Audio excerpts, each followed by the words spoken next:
Men in Black, the classic sci-fi movie that is definitely amazing. It introduces likable characters, a great story, and a pretty good visual effects for the time. But what even is the story?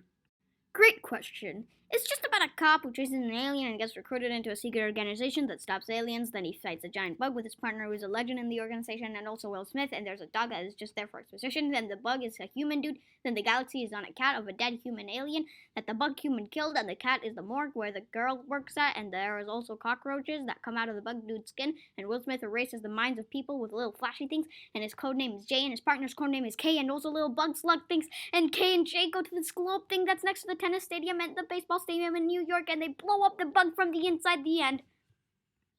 That's a brief summary of Men in Black. It sounds like a convoluted mess. It does, but it really isn't. The story takes its time to develop its characters. It sets clear goals for Jay and Kay. First, they have to stop the bug from grabbing the universe. So they need to grab the universe first from the cat. They only really figure out about the universe later in the movie. And then there's also a time limit before they are all blown to hell by alien dudes because their emperor or something was killed by a bug dude. So they have a time limit to grab the universe, to give it back to the aliens and stop the bug. And at the end, they need to stop the bug from leaving, so Kay gets eaten and blows up the freaking bug with his gun that he found inside the stomach of the bug.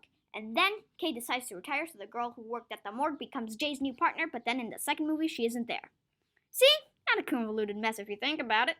But in all seriousness, this movie is a great comedy sci-fi. It's probably among my favorite sci-fi movies along the Spielberg sci-fi movies, like Close Encounters or E.T. This movie has heart and great characters you love.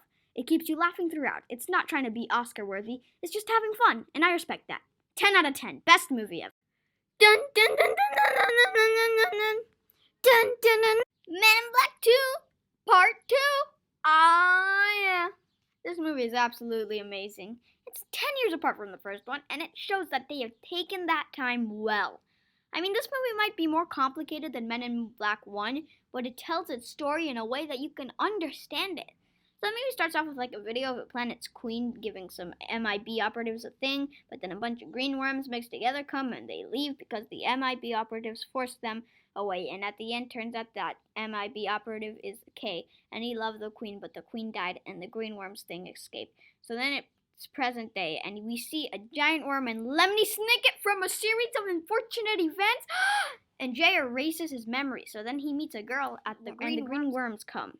So then he tries to get Kay's memory back after he tried. At the end, the slug dudes are there and the green worms mixed together, disguise herself as a model, and she has a dude with 2 heads, and then there is a dude with 3 heads hidden inside his chest, and Jay kills the head, and Kay stops the green worms model, and turns out that the queen gave Kay was the girl that Jay met, and I think it was the queen's daughter or something, so they send her away to protect her or something, and then they neuralize all of New York City. And this movie is absolutely amazing. It's a grand sequel to the original, and after 10 years, Men in Black finally got the sequel it deserved. 10 out of 10. Best sequel ever.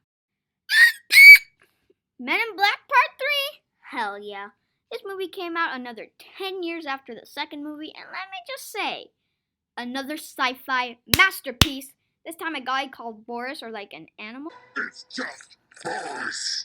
He goes back in time and kills Kay, so Jay goes back in time to save young Kay, who is actually Thanos and Cable. And there's this dude who's like an alien for a fortune teller that is like perfect, and famous people around are now MIB. And Boris meets young Boris, so they fought right before Apollo launches, and Kay puts a thing up there called the ArcNet to save the world from like 1 billion Borises. So Jay goes back to the future, but not before Kay kills young Boris. Old Boris burns, and young Boris kills Jay's dad before Kay kills young Boris. So young Jay and Kay take a walk, and Jay returns to the future and has a talk with Kay, and then happy ending. Yay! And the slug things are briefly there. Now this movie is another masterpiece. It has better special effects and an amazing story. With this movie, the trilogy comes to a perfect end, and I can proudly pronounce the Men in Black trilogy, along with the original Star Wars trilogy, the best sci-fi trilogy, until Men in Black International came along and ruined everything. I'm not even going to sing the song for this one. This movie sucks! It tried to replace K and J with Thor and Valkyrie. What the hell were you thinking? I love Thor Ragnarok, but I don't want want a Men in Black spin-off about it. The original trilogy is untouchable. They are amazing, beautiful, heartfelt, actually funny. This is just Columbia thinking, money? Oh yeah. How could they put so much work to create a legacy so perfect like the original Men in Black films and then destroy it with freaking Chris Hemsworth? Come on! I love Thor, man! Why do you have to do this to him? I'm not even gonna attempt to explain this one, as the story is so forgettable. See, that's the thing. I remember the original Men in Black movie so perfectly. All I know about this movie is that they're barely and any slug things. That's the last line, bro. You crossed the line. 0 out of 10. Sucks so much. But in all seriousness, the original Men in Black movies are timeless. They have great special effects and they all tell an amazing story that hooks you from the start.